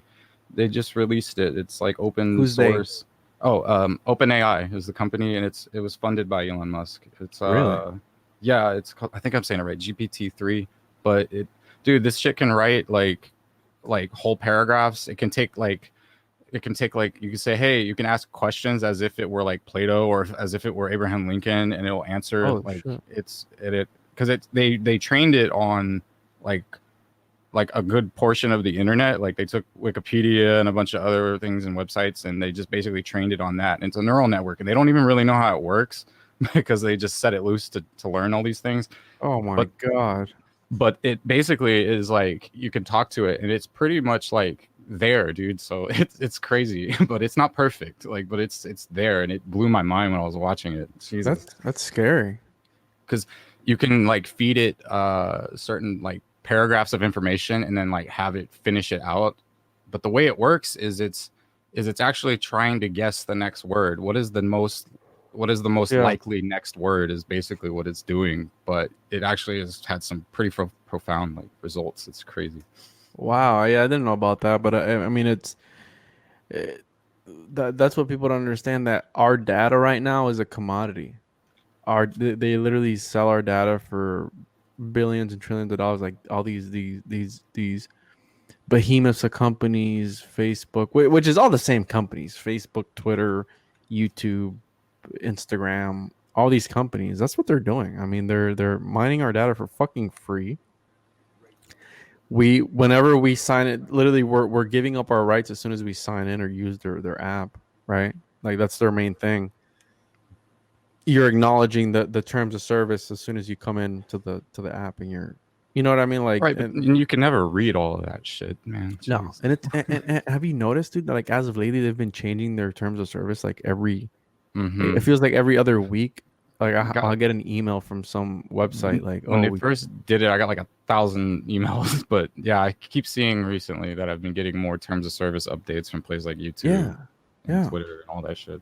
it's fucking crazy, dude. But again, who knows? Maybe what we're talking about, the singularity. I think that's where we're headed as far as a a a humanity as a collective. I think we're all headed towards that way. And who knows, maybe the demiurge is AI. Maybe the demi, how you're saying, maybe at the end of the day, at the that light at the end of the tunnel is this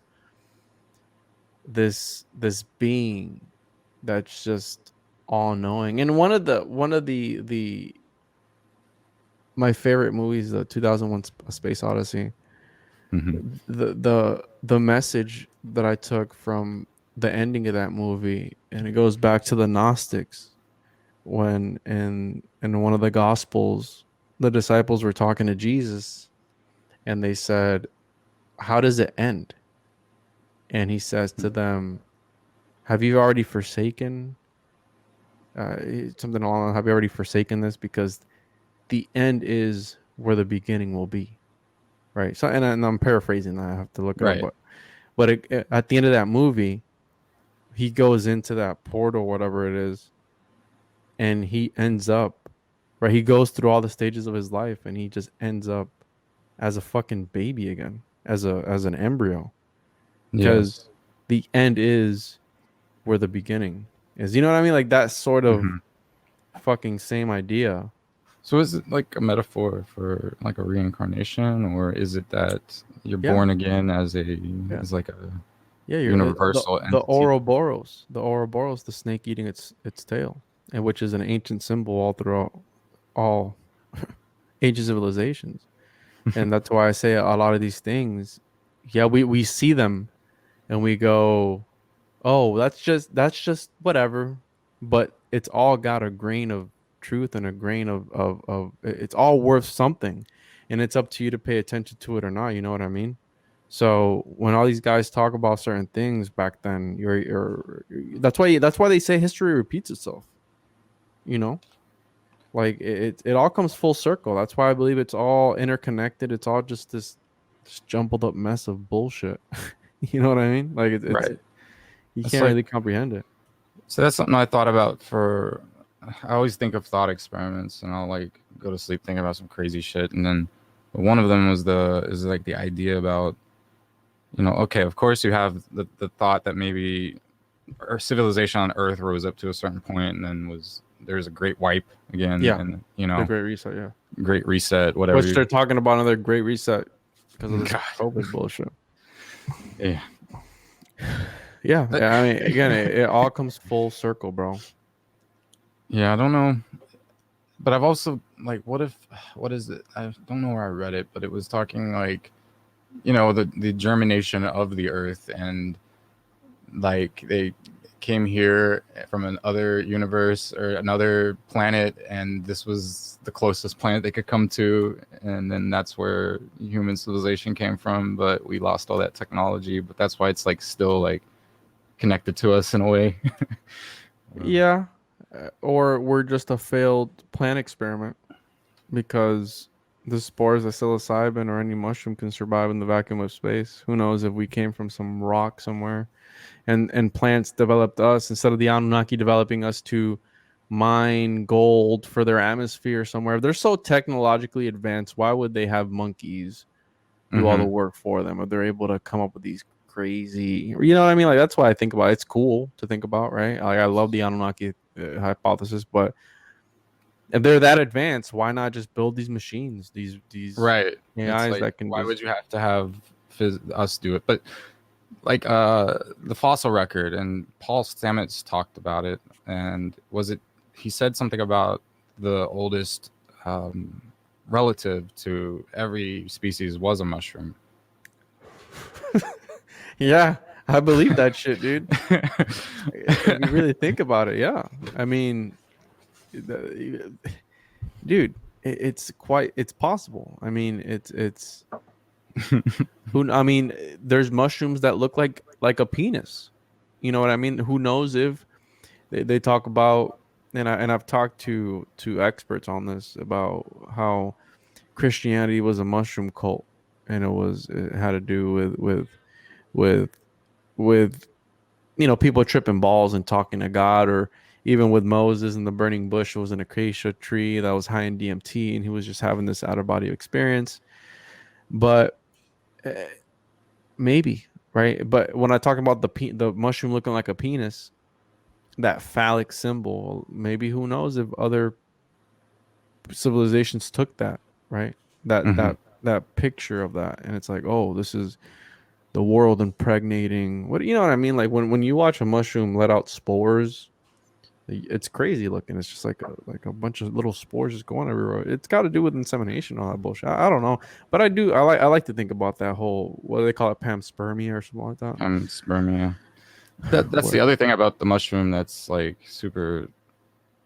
One of the things I thought was very interesting is like, yeah, when you take mushrooms, it's actually like a better neurotransmitter than serotonin. well, it gives you all that shit. It it helps you produce serotonin. It makes you feel fucking crazy. It makes you feel great, but then it makes you chip your fucking balls off too. You know what I mean? Uh-huh. It's like, what was the thing that I thought was interesting when I looked into the like what's happening in the brain though was like, it notices that usually like it's like your brain is like focused in certain specific areas, but then when someone's on like acid or say or something, then it's like all that stuff is lighting up all over the brain at once. So it's like Mm, your perception or consciousness is like within those different areas that are normally not lit up, and so yeah. like, so I don't know if it's like, yeah, there's definitely like a physical aspect, like a material aspect to it, but I know that there's more to it. I'm sure that there has to be. Yeah, it hints at being able to use what they say that we only use a certain percentage of our brain, and it hints at the whole being able to use the whole entire brain itself to once you when you're on these substances, right? Hmm. Because what's that quote by Terence McKenna? Psychedelics aren't illegal because the government cares about you jumping out a window, but it's because paraphrasing it, it'll like change Right. the Change the way way. you think. Yeah, exactly, and that is true. I mean, when you're on these, when when you do marijuana or whatever, you can't. And again, it varies from individual to individual, but you can't change the fact that you can think more freely sometimes, be more creative. You're in a better mood. You know what I mean? Like it does something to you. It's like the mind can get into loops, and when you take certain, and that's I think it's very, I think it's really helpful. Like I think it's something that should be like I'm glad like where was it Denver? I forget where, but they decriminalized mushrooms. I think Was that's it super cool. Oregon or some shit like that? Something there's a couple places I think they're working on it, but I I think think they, it's cocaine too. No, oh yeah, yeah, the fucking heroin over like there what and the fuck? Like in who Portland. wants to fucking be on that shit, man? Like it's crazy, but yeah, dude. I mean, I think about all this shit, man. I think about all this stuff, and again, it's like you said, it's that rabbit hole. And but at the end of the day, bro, it's that Ouroboros. It all comes back full circle, and I think everything is just interconnected. That's what string theory is. The universe is all What is interconnected. so then? What is your what's your interpretation of string theory? Again, that cosmic web that we're not able to see that just relates everything into one. To me personally, when they talk about when people talk about God, I feel that God is the universe. When Mm-hmm. you get like a gut feeling about something, Mm-hmm. uh, you feel it in your body. Does it mean that consciousness is your stomach? No. Is it that maybe you have, I don't know, something that just connects everything? I feel everything is connected. And that's why I'm very careful with things that I say because I do believe in the law of attraction and words have a words are powerful. That's why they call it spelling. You're casting spells. And Right. consciousness is very powerful because how many people who have been falsely diagnosed with a terminal illness end up dying because they think they have that illness and it turns out that they didn't have the illness A lot. Yeah. because they manifested it. It's a self-fulfilled prophecy. They manifested that thing in their mind SIBO is and super powerful. Super. yeah. I mean, but again, I feel that with with language, as far as when it comes to language, and it's got to do with Tartary and all this bullshit. Language, I feel, was way more powerful back then because the original alphabet only had 17 letters, and they've added letters to it that never even existed. There's certain vowels and certain words and sounds that never existed that they just put together, and I feel they were just dampening. And it's if you want to call it magic, whatever, fuck it, it's magic. I feel it is magic, but you can't deny the fact that maybe back then there was more, again, this connection to the one, to the source. That's why I don't feel we should label God as this old bearded man in the sky. Trinitarianism, which is when they made the Trinity, the Holy Trinity, that was made not too long ago. That was something that was made up by a group of people to push a narrative. Hmm. Get the fuck out. When the universe was created, there was no such thing as a Trinity, as the Holy Trinity. You know what I mean? You know Right. who talked about a Trinity? Who? Plato. Hmm. You know what I mean? Interesting. He talked the Gnostics, these people that before all this bullshit of this narrative, because when it comes to divinity, it's all a brokered experience. See, for me, there was as deep as I've gone into like all of these subjects. Gnosticism was one thing I only recently like kind of started looking into more, and I found that to be closer to like what you and me are talking about with like religion in general. It's just the idea of a demiurge. That shit makes way more sense to me. But Yeah, so you're saying that like am I saying it right? Trinitarianism, or Trinitarianism. Yeah, where it was developed by I'll look the it up for you. like Trin. like it was developed by what you say Christians or But it was by a council of people. I'll tell you right now. Or what it is Trinitarian theology, and it's a doctrine. God exists as three people, each corresponding to its own hypostasis, but one being, having a single divine nature, the Father, Son, the Holy Spirit.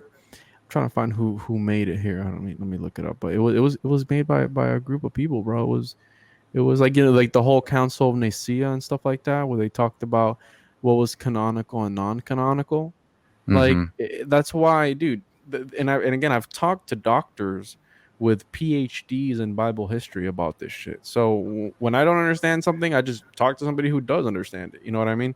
And I'm able to ask questions. So the whole thing about religion is, and I'm talking about Christianity, like the oldest Bible that there is, mind you, all this shit's been translated over and over. It's lost in, like, the King James version is the King James version. Right. There's so King many. James was the one that fucking picked what he wanted to be in that. There's a ton of books that weren't even included in it. Yeah, for sure. Yes, exactly. And again, but if you read those books, if you read the Gospel of Judas, it flips the story on its fucking head.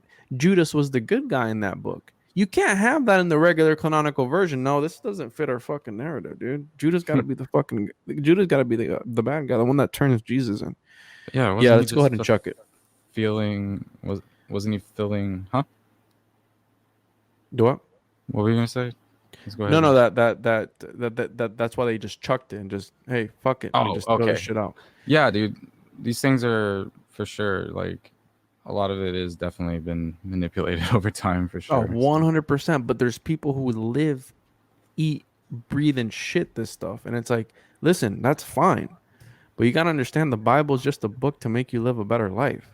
Don't be a piece of shit. That's the it's message behind it. yeah. The simplest form of these ideas is just how to live a harmonious life. The Ten Commandments. It's already been proven that Moses was very into. He knew about Egypt. He knew about the Egyptians. He studied them very closely. There's that's history. And the 42 laws of Mott. Guess what? It's got shit in the Ten Commandments. It's the same shit, right? Yeah. And because he just came up with something. There was an exodus. There was a massive movement of people. He needed law and order. They were going fucking crazy. So what better way to be like, hey, listen, God gave me these rules. Stop fucking killing your neighbor. Stop fucking your neighbor's wife. Love your parents. Just simple shit. Simple, basic shit. Yeah. Simple God. stuff. You know what I mean? Like, simple stuff. Hey, don't be a piece of shit, man. We need law and order. That's what We're it gonna is. if we're gonna live in a society where we all get along, you just kind of got to follow these things. Exactly. Yeah. Like, that's all it was at the end of the day. It was just to be able, he needed to manage people. He needed to, okay. Well, if you look at on YouTube, look up Jordan Peterson. I believe, I Dude, I forgot. love Jordan Peterson. Oh my goodness. It's this series that he has. It's like the interpretation of the Bible. Let me look it up here. I have it in my See, watch history. Jordan Peterson believes that like the Bible is divinely created, but because of all of the different interactions slowly over time, ending up putting in the position where that book comes about as a result of the different interactions of everything in the universe to eventually create the book. So, like that, I like Peterson a lot, but yeah, he had some interesting, very interesting thoughts about that stuff. So the videos are the psychological significance of the Bible stories, and it's 17 videos of, and they're like 2-3 hours long each, 2.5 hours long each, and he just goes into and he breaks down every single thing in the Bible. And he goes by Genesis, God in the hierarchy of authority, and all these different things, Adam and Eve, self-consciousness, evil, death. And he breaks everything down from a very logical perspective. And that's why I feel like a lot of people hate him, because it, it, they when it comes to religion, people throw fucking here's logic, here's a window, and there goes, just boom, just out the fucking window. Well, They don't think about it. anything that takes apart your tunnel reality is like it's you become defensive because it's like if you have a if it challenges a belief system, it causes the brain to literally go out of homeostasis. So Yeah, then, yeah. Because some people, they need that. They need to be able to. They need something to tell them like how to be, how to exist, how to live their life, how to do all this stuff, right? They need that. They can't live without that. And some people need to, then that's okay. If you need to be guided in life, that's fine. mhm. And if you need a little bit of help, cool, just be a good person. See, and And that's also why like I've always thought about the whole ethics of like what was it? It was something me and my friend used to talk about, which was we get we got high all the time and talk about crazy shit. But one of them was like becoming a pope or pushing ideas onto others. We thought it was like I think it's unethical on some level to open somebody's eyes to something that they're not like that they did weren't ready, I guess, or didn't seek. So like finding like I guess what there's like a force feeding somebody something. right. It was like it's like have you ever heard of the 8 circuits of human intelligence? No. There was a guy named Robert Anton Wilson. I think it was also kind of collectively added onto by it was like Timothy Leary and then Robert Hmm. Anton Wilson came along and he reworked it to be called the 8 circuits of human intelligence. But his in this theory it was basically like it was human beings are at certain levels and he said like your first few circuits are like the basic biological structures like society and biology, sex, human symbols, all that shit. The eight And circuit model of consciousness. yeah, that'll be one of them, but there's a few different ways he Oh, explains okay. it. They But also have they also have a picture when I looked it up as the tree of life, the Kabbalah and the Kabbalah. hell What yeah. the I what the fucking fuck? I fucking love that shit, dude. Holy shit, man. It's but got to do with alchemy and shit, yeah. but basically he was calling out like it was he mentioned like you had certain types of people that were having like like and if you consider like the human as a It's a if you machine. I mean yeah you could say a machine but like in this sense it was like you have the human experience is kind of like a butterfly like it's a like you have a larva pupa adult and it's like an evolutionary stage starting from like I don't know when the seed of humanity to when we are here and then evolve into this creature that's more in tune with I don't know reality and then like we explode into another universe as another entity. But Yeah. it was to say well the only reason I brought this up is because I was thinking about that and how like someone who's here that was like you don't want to come off as elitist. Oh, I know more than you. It's like it's more like a it's like yeah you wake somebody up to a certain idea, it could cause them to go crazy. Yeah, no, I feel you. So it was like that's why we were saying that it was like maybe unethical. Like what do you think? Is it like yeah. No, 100% it's unethical, I feel.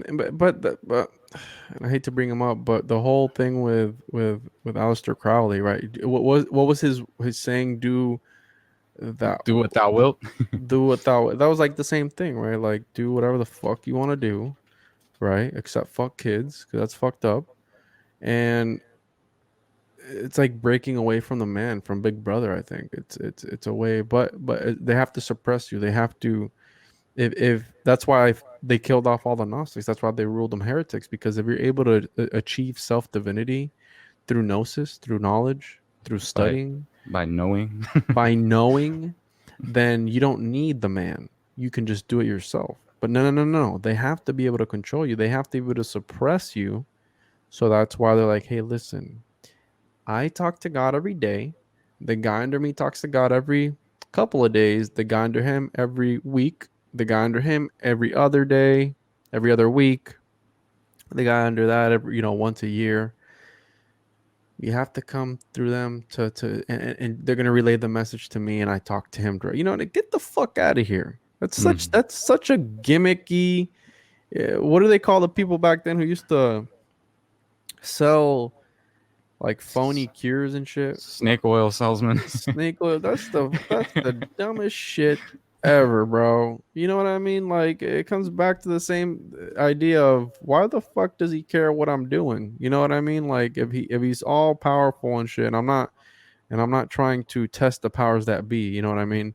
Hmm. But it comes down to like the whole Anunnaki thing. If they're so advanced, why the fuck do they need us? You know what I mean? Like it It just always doesn't. makes me think that maybe there was like, if if for whatever reason we're here and if it doesn't interact with us or just allows it to play out, then it could. That's the other thing, the argument, like because like when you get into like the atheism talk and all that stuff and agnostics, then it's like, well, yeah, but if it wasn't interacting with us for a reason, then that's why things like, prayer is so subtle, or it's because this world functions with certain laws and rules. And Yeah.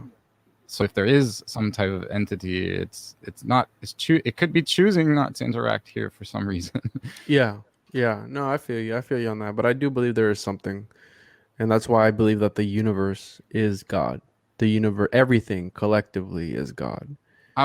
I'm in the same boat, man. That's why when I we don't feel it emailed. should be labeled. I hate it when people are like, "Oh, I've been seeing this meme going around. It's like, Buddha said, I don't know, blah blah blah. Yeah, so and so said, I regret everything or some shit." I was talking about like the major figures in religions, and it was like God said, "I am the way, I am the path," and it's like just because he said it doesn't mean that he fucking was.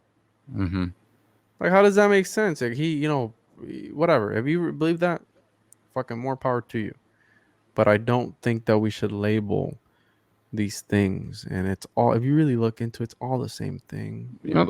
I believe that the word God was actually, if you trace it back, when it was definition was something more along the lines of not knowing something or something that couldn't be explained. Well, God doesn't understand himself, God doesn't know where he came from. It's the, Consciousness doesn't understand consciousness.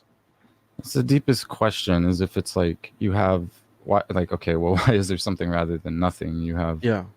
God.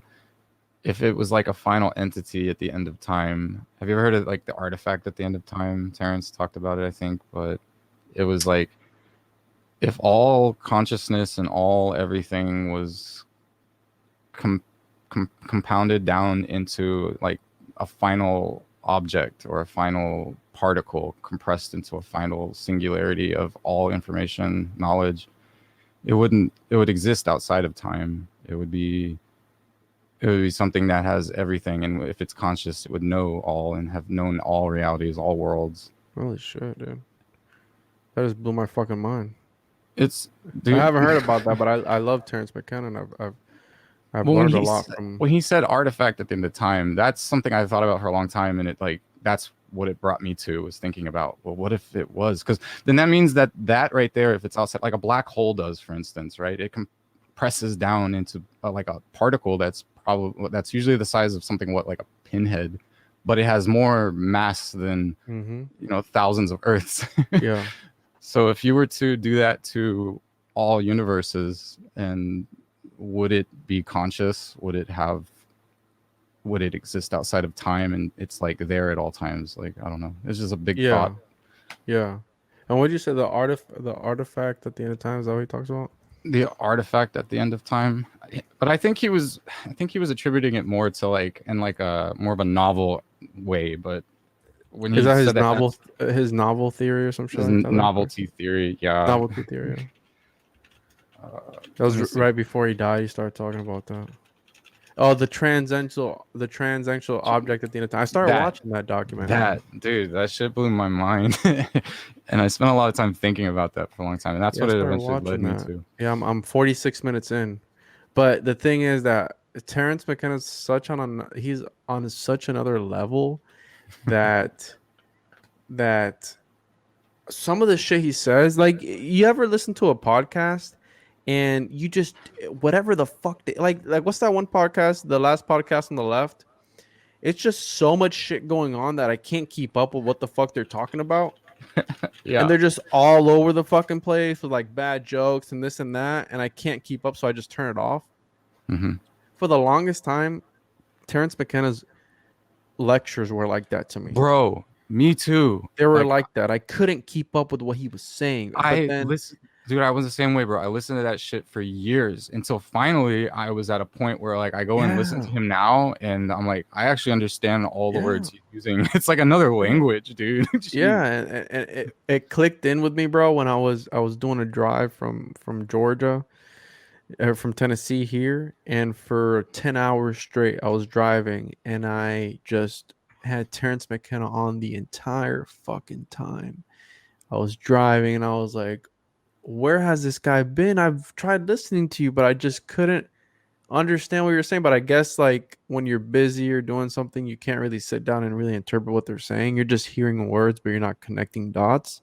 Hmm. And just driving and just being focused on driving and listening to the words he was saying, I was able to just get through a bunch of hours of Terrence McKenna. And the entire fucking 10 hours, I was like, dude, it all fucking makes sense now. Like, I understand what he's talking about.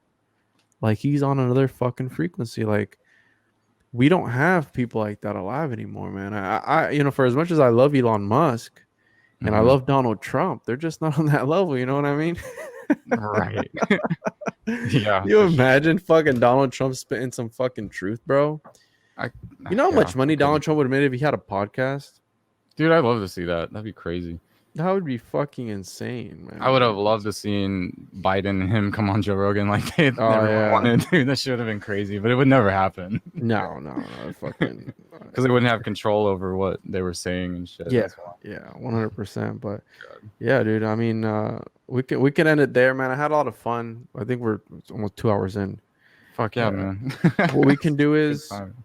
what's your social media that you want to plug in, and what I'll do is I'll splice it and add it to the beginning. I usually ask people this at the beginning, and then again at the ending. But I'll go ahead and I'll splice this up and I'll add it to the beginning. That way, people can, if they tune out or whatever, they can hear your stuff first Okay, dude. before they Whatever. fucking leave. So, Yeah, what's your dude. social media and anything you want to share so that people can find you? And I'll post the links on the description. Okay. So I just been building a small company and it's like for stash box stuff. It's like goodies. You can put it comes with a pipe. It has This is a a rolling Christian tray. podcast, bro. We don't Huh? promote that. Okay, I This is a can't. Christian podcast. Oh, okay. I was like, what? What are you talking about? I we was don't like, we don't we don't promote the use of drugs on this podcast. Okay, so but I'm just kidding, bro. Go ahead. either way, it's just it's a little stash box. It has like a rolling tray, a little pipe, and a silicone pipe, and then, like a 52 teeth grinder. And you can get it you can look up either Infinite Depths on Instagram or you can look at the website or find it on Amazon. But Yeah, it looks really dope, man. I like the way it looks. I like that feel.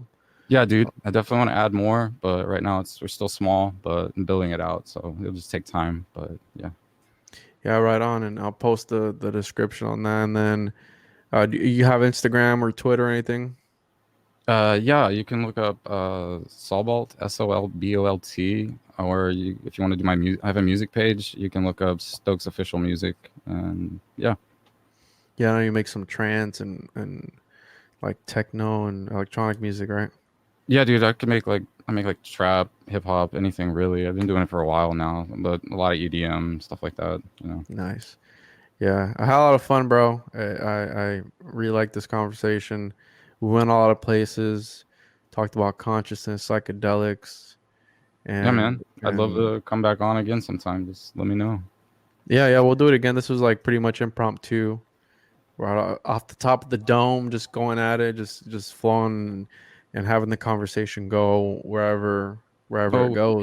and we kind of like I kind of know a little bit more about where you're coming from, and you can kind of see where I'm coming from. Maybe next time it'll be even bigger. Yeah, yeah. Make sure to follow me on Instagram at the Juan Podcast, and I made a YouTube channel too. I need to upload the latest episodes on there. The Juan Podcast on YouTube, and as of right now, that's all I have. I'm gonna be doing my first radio show in December. I'm gonna be on Lighting the Void. It'll be a live show. They're from California, and so once that gets closer, I'll be promoting that on the socials, so that should be interesting. I've never been asked to be on a live radio show before, so Dude, that's super sick. I told the guy, I'm like, hopefully I'm as interesting as you think I'm gonna be, and hopefully I can just keep the conversation going. It's like 2 hours, some shit like that. And so, yeah, man, I got to prep for that, and hopefully, I don't look like a For fucking sure. asshole. I think it'll be fine, man. You got it. I mean, you definitely have the gift of gab. Like we talked for 2 hours straight, dude.